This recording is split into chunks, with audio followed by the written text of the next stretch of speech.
Hello गाइजहरू, नमस्ते है, नमस्ते धेरै पछि के छ, सन्चै हुनुहुन्छ होला। म चाहिँ सन्चो छैन है यसपालि। मलाई एकदमै लास्ट रुगा खोकी अनि ज्वरो आएर लगभग कम्पनीको काम नि 2-3 दिन काम गरेन, रेस्ट बसेको थियो। अन्त आज शनिबारको दिन पनि काम थिएन, अनि काम भएको भए नि म चाहिँ जान सक्ने अवस्था थिएन। सो घरमै सुतेर बसिरहेको थिएँ अनि काम पनि नभएको, त्यसैले अनि आज चाहिँ अलि उठेर जान सक्ने, हिँडडुल गर्न सक्ने भयो। सो म चाहिँ घरदेखि यतिखेर लगभग 6-7 किलोमिटर टाढाको सिजाङमा आएको छु, एसियन मार्टमा। एसियन मार्ट भनेको चाहिँ अब प्रायः जसो हामी भने नेपाली तरकारीहरू किनेर लानु पाइन्छ है, जस्तै दाल, गेडागुडी अनि अब बेसारहरू है, यस्तो धेरै टाकटुकको सामानहरू धेरै पाइन्छ। एसियन मार्ट यहाँनिर मार्टहरूको ठाउँमा नेपालको झन्डाहरू पनि देखाइरहेको छ है।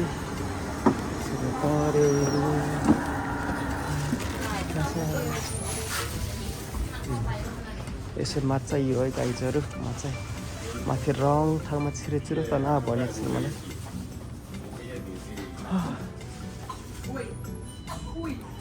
के चाहिँ लगेर जाने त?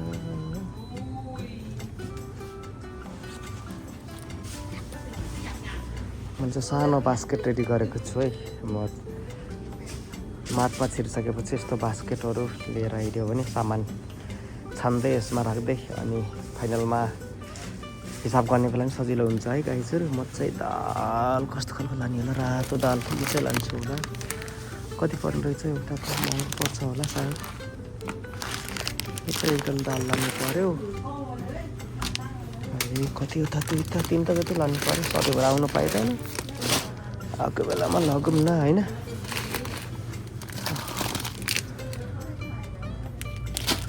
तीनवटा दाल, 4वटा दाल हाल्यौँ है। अनि सिद्राहरू पनि पाइने रहेछ त, सिद्राहरू अनि चनाहरू है। आफूले अब के खान मन लाग्छ क्या, सबै नेपालमा पाइने चनाहरू पनि यस्तो प्याकिङ गरेर राखेको हुँदो रहेछ। पुरानो छ भयो जस्तो लाग्यो, सबै किराले खाएर होला, पाल परेछ। मेरो बोली त कस्तो अर्कै भएको छ नि है गाइजहरू, अचम्मै लाग्दो भयो मेरो बोली। के चाहिँ लगेर जाने होला त? मरमसला नि लानु पर्ने, बेसार हो कि के हो यो त?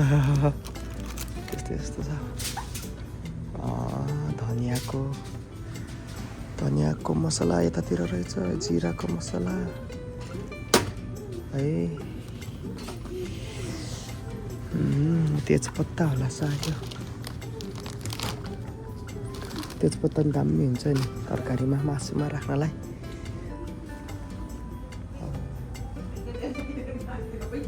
जतिकै लाने होला त त्यस्तो प्लानै नबनाइकन आयो क्या, यस्तै हुन्छ। प्लानै नबनाइकन आएका सिकिन आउँदाखेरि है, त्यस्तो के किनौँ भन्ने भइरहेको क्या मलाई।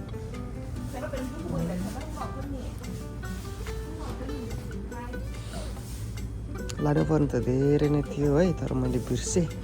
एकछिन खोजौँ न, दाल चाहिँ हटाइसक्यो।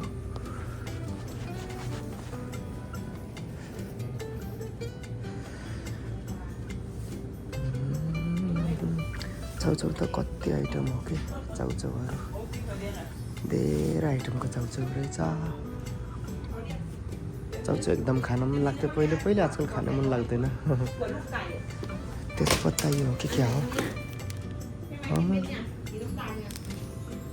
खतरा मसला रहेछ त, लगिदिउँ कि क्या हो?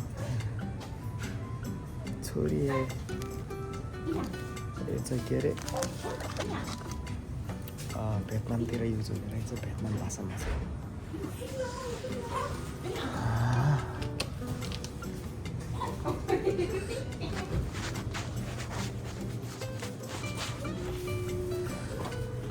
के लाने होला त गाइजहरू? ट्रफी पनि रहेछ, फर्स्ट रनर अप रे। ट्रफी सायद फुटबल खेल्नेहरूको लागि होला।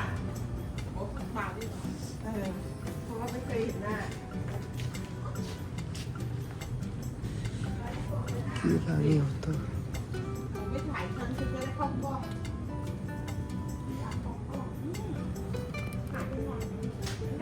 अब त मैले लान खोजेको चाहिँ मरमसलाहरू अनि दाल 2-3 आइटम थियो। दाल आइदिएको दाल 2 आइटम मात्रै रहेछ, 1 आइटम मात्रै रहेछ दाल। सो त्यो दाल मात्र लानु पर्यो आजलाई।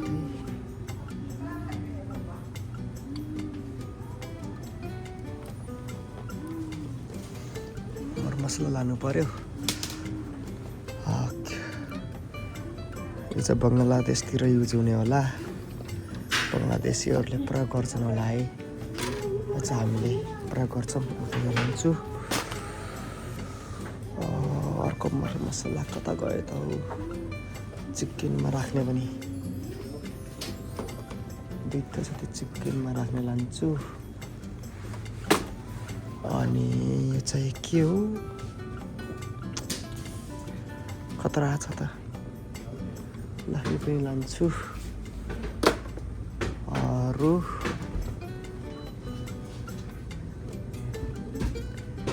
एउटा चना लानु पऱ्यो कि के हो? चना चाहिँ बोका चना नै लानु पर्ला जस्तो छ।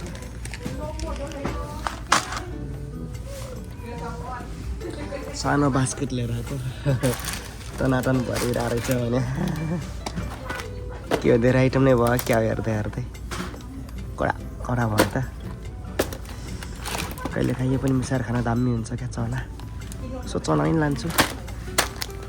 1 पोका चना लग्यो अनि 4वटा रातो दाल, त्यसपछि मरमसलाहरू यति भए हुन्छ होला सायदै। अब धेरै नलाने, पैसा त अन्न लाग्छ नि, फेरि यतातिर महँगो पर्छ नेपालको जस्तो हुँदैन। के लानु बेसार लानु पर्ने थियो। कति भयो गाइजहरू? सानो बास्केटमा टनाटन भइसक्यो है। क्या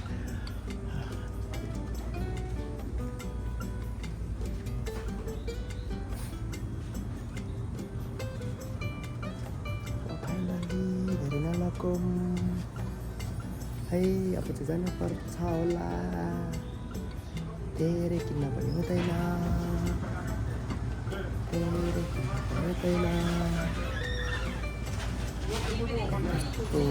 सेयर आइदो रहेछ।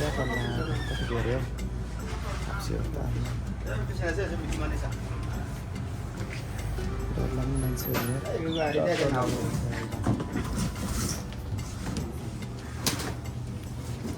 사모님 계산해주세요.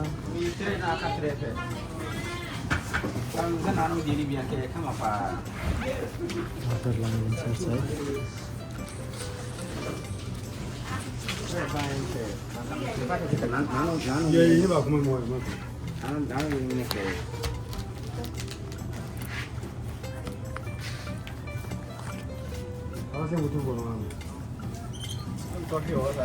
छ है।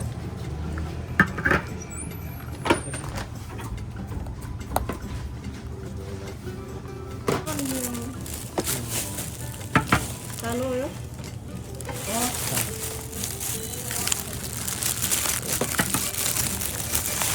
감사합니다.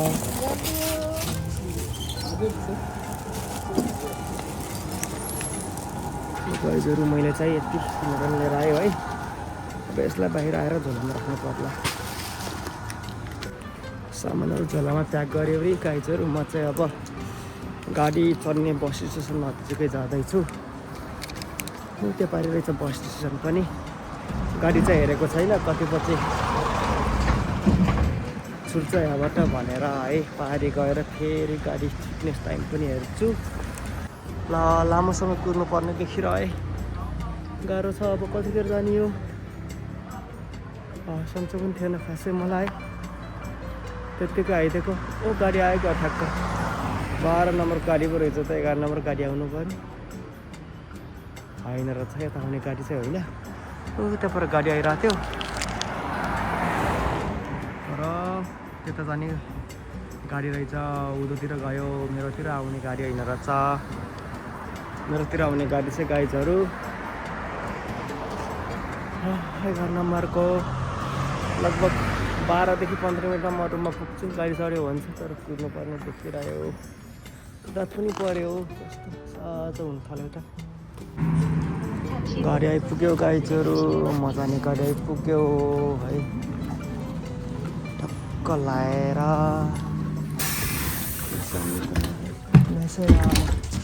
이미 처리되었습니다. 카드를 대주세요. 승차입니다. 야, 대형님 버스 탈 것 같은데? पैसा तिर्न खोजेको है, पटक नभइदिरहेको दुई पटक हात सफा गयो बल्ल। घर नजिकै मलाई गाडीले पनि झारिदिइसक्यो है गाइजहरू। अब चाहिँ म आज शनिबार है, म त लोटो काट्नु पर्ने भने बिर्सिरहेको रहेछु अनि म लोटो काट्न पो जाँदैछु साथीहरू। लोटो काटेर घरतिर लाग्छु। यसपालि चाहिँ यो बाटो जानु पर्ला। पहिला लोटो काट्न जाउँ अनि त्यसपछि घरतिर जाने। लोटो पनि हाम्रो घरदेखि नजिकै छ, 5 मिनटको बाटोमा हिँड्यो भने आइपुग्छ। तर आज म उता बजार गएको थिएँ नि त है, अनि बजारबाट फर्किँदाखेरि बाटोमा पर्छ। त्यसैले नजिक आउँछ गर्न सजिलो। मान्छेहरू धेरै छैन रहेछ, लाइनमा भएन।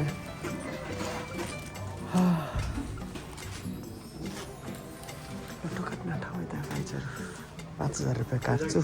ठ्याक्कै 5000को काट्न पाइन्छ है। 1000देखि माथि जति काट्नु हुन्छ।